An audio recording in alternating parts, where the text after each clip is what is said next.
Okay, folks, we're back. I'm your host, BKP. Good morning from the office. North Georgia's only live online morning show, number 37. Well, first of all, show everybody how they can get in touch with us. Phone number, social media, email address. That's all the ways. Let's go with number 37.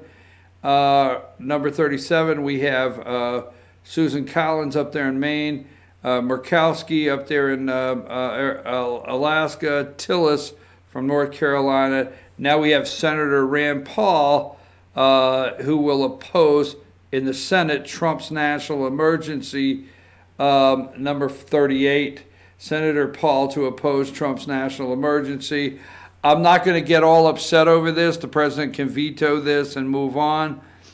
Senator Rand Paul is a supporter of the President of the United States. He's a big supporter of national security and our national, well, this is a national emergency, and protecting our border. But his comment is, we got upset when Obama did it, and I'm not okay with approving a national emergency that will take funds that are not appropriated by Congress as they're intended. There is an argument to be said there, so we're going to leave the Rand Paul bashing alone. We're not going after our good friend Rand Paul. Not going to happen here.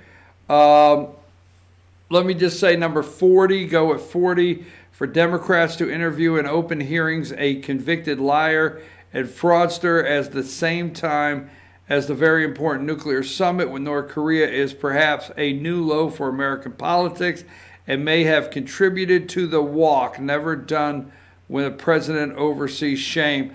I have said that over and over. It was absolutely disgusting what they did to bring Cohen in on that day. Remember Cohen's arm surgery. He couldn't get there, the shoulder.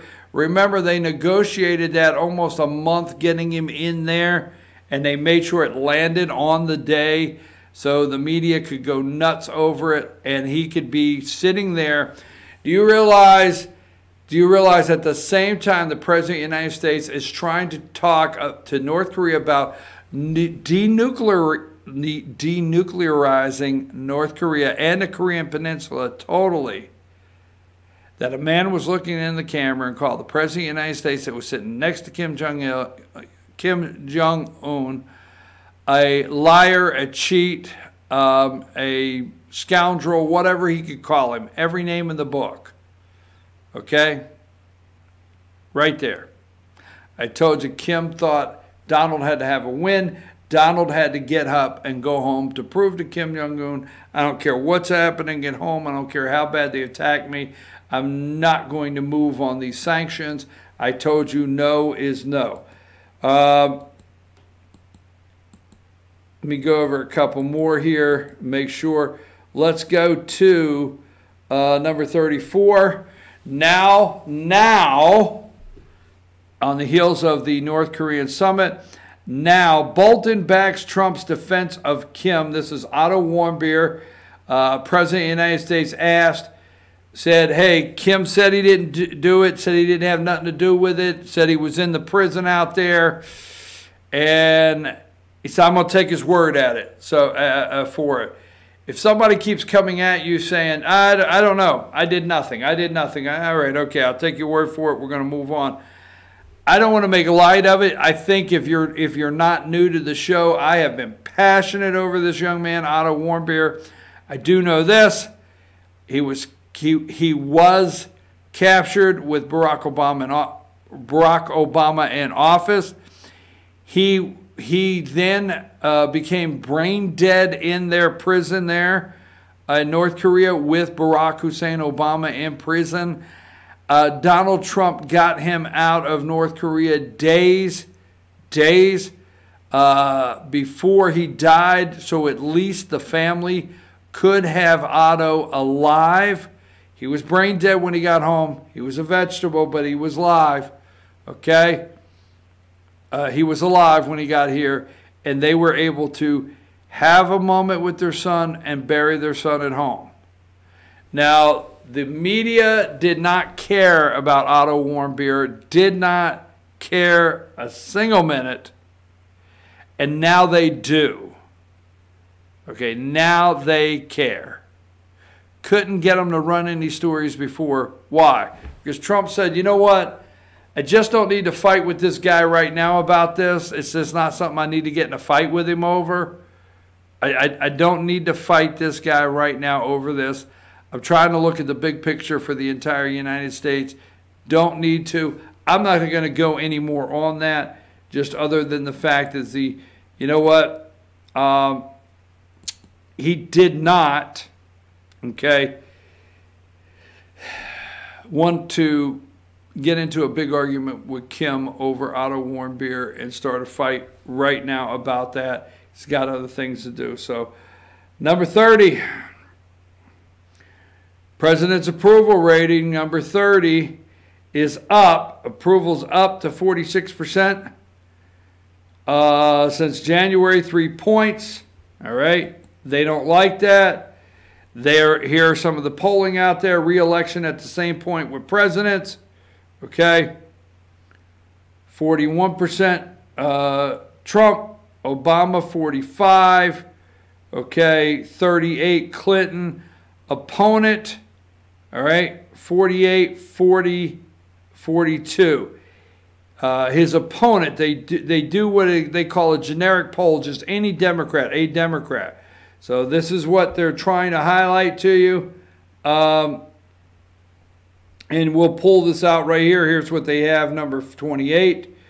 President Trump matched up against a Democrat candidate, not a name, not Bernie, not Carmel Harris, not Pocahontas, just a name. He's down 7 points already in the polls.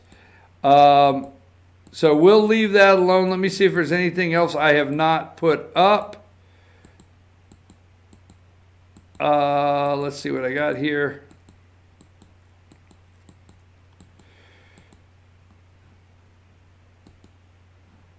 Let's go to number 8. President Trump, top group approval. This is an NBC Wall Street Journal. African Americans, 88% disapprove of the president. This is disapproval. Disapproval. 88% disapprove. Latinos, 64. Women, 61. Ages 18 to 34, 57. Okay, they're worried about that 18 to 34, 57 disapproval. They're very worried about that. Trust me. Whites with college degree, 55 disapprove. Independents, okay, 51 disapprove. Now, African Americans, that is a lie. 88%, that is totally and completely a lie. So we'll leave it there because I want to talk a little bit about Georgia before we close. Let me do this.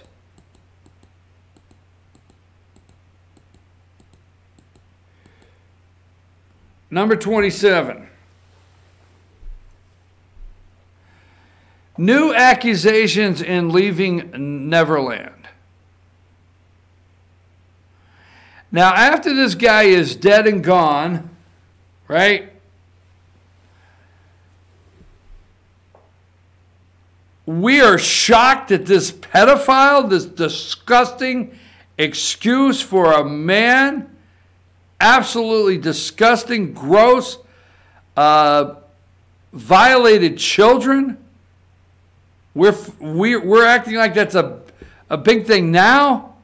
Folks, in this country, the rings, the pedophile rings, and the disgusting, gross things that are being done to our children in this country.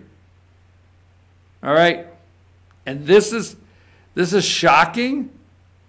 New accusations and that this guy's a pedophile.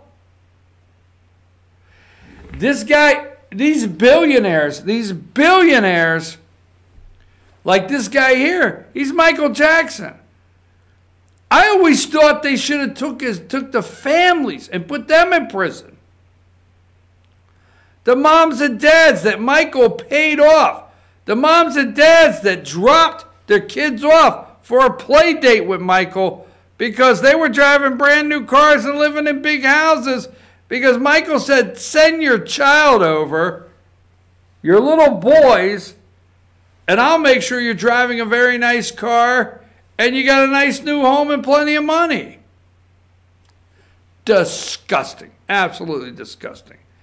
Josh, start me a new segment so I could talk a little bit about Georgia very quickly here.